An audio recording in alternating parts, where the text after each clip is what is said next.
శవం కోసం సర్చింగ్. ఇది సినిమా టైటిల్ కాదు, రియల్ గా జరిగిన ఓ ఇన్సిడెంట్. ఓ యువకుడు చనిపోతే ఎక్కడో ఊరవతల పొలాల్లో పూడ్చిపెట్టారు. దాన్ని తవ్విన గుర్తు తెలియని వ్యక్తులు కేవలం పుర్రెని మాత్రమే ఎత్తుకెళ్లారు. దాంతో ఏం చేస్తారు, ఎక్కడికి తీసుకెళ్తారు అన్నది మాత్రం అంతు పట్టడం లేదు. ఈ భయం ఊరంతటిని ఉలిక్కి పడేలా చేస్తోంది.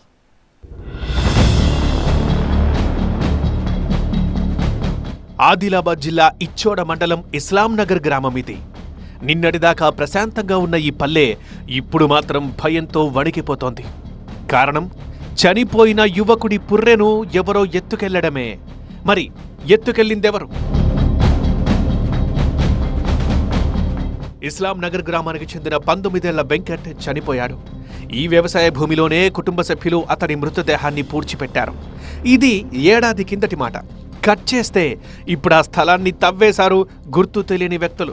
కేవలం పుర్రెను మాత్రమే తీసుకెళ్లారు. ఉదయం పంట పొలాల్లో పనుల కోసం వచ్చిన వాళ్ళంతా ఈ సీన్ చూసి షాక్ అయ్యారు. వెంటనే పోలీసులకు సమాచారం ఇచ్చారు. తవ్విన స్థలం సమీపంలో తాగి పడేసిన మద్యం బాటిల్లుంది. అంటే రాత్రి బాగా తాగిన తర్వాతే ఎవరో ఈ పని చేసి ఉండొచ్చు అన్న అనుమానాలున్నాయి. లాండ్గే వెంకటి 14 కింద చనిపోయిన వ్యక్తి. నిన్న రాత్రి జరిగిన ఘటన ఇది. నిన్న రాత్రి సాయంత్రం మేము 6 గంటలకి వెళ్ళిపోయినాం చేనులకు వెళ్ళి. పొద్దున్న వచ్చి చూసేసరికి సాగు దగ్గర తవ్వి ఉన్నది గడ్డపారతోటి తల భాగం అంతా తీసుకుపోయారు.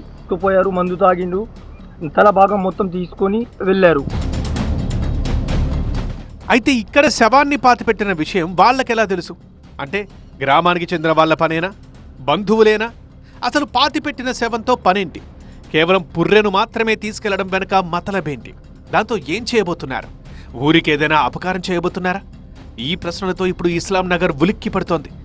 ఇప్పుడు ఊరంతా కోరుకునేది ఒకటే, ఆ పుర్రెను తీసుకెళ్లిన వారు ఎవరు? వారిని వెంటనే పోలీసులు గుర్తించాలి, తగిన విధంగా శిక్షించాలి అని.